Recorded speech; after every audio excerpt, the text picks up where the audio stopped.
Masih sama alergi nih Pak. Kalau alergi gagal tertangani dengan baik, apakah bisa memicu munculnya autoimun pada tubuh? Wah, ini pertanyaan jago juga.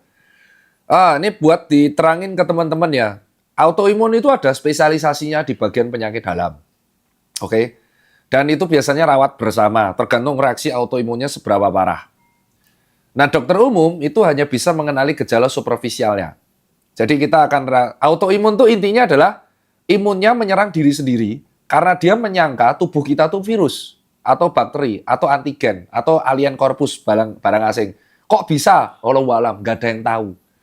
Dan itu bisa terjadi seenak jidatnya si tubuh tersebut. Kalau kita menganggap tubuhnya gagal produksi kan nggak mungkin. Berarti kita manusia itu adalah ciptaan yang paling keren gitu loh.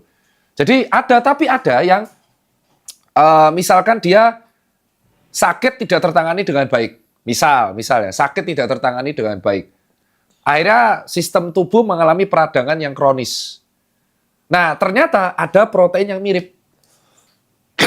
Terus proteinnya mirip sama sel. Akhirnya sel tubuhnya digebukin.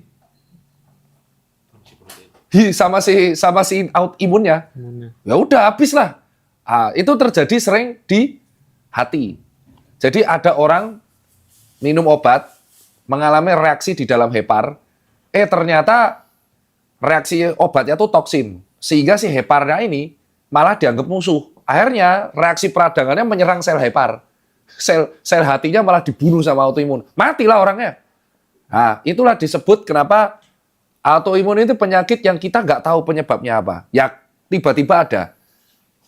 Ya, jadi ini buat teman-teman sekalian, betul, ketika ada sebuah penyakit yang tidak tertangani baik dan itu berhubungan tentang metabolisme di dalam tubuh, bisa menjadi faktor resiko. Bisa, jadi belum tentu. Faktor resiko tuh bisa menjadi, bisa tidak. Tapi bisa memperkuat faktor resiko munculnya autoimun. Tapi kalau disebut penyakit autoimun itu apa penyebabnya, nggak ada yang tahu. Sama kayak cancer, nggak ada yang tahu penyebabnya itu apa.